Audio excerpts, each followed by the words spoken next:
Još jednom u ime organizatora i svih divnih ljudi zahvaljujem što ste se skupili u ovako velikom broju.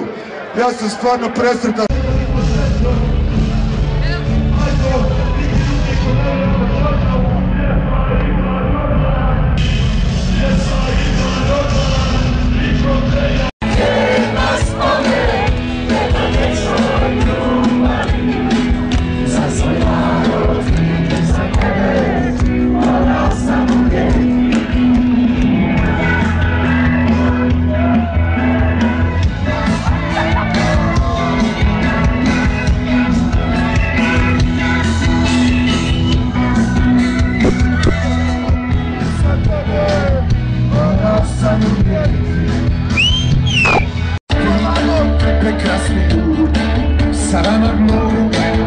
Cielo noć, figura di sana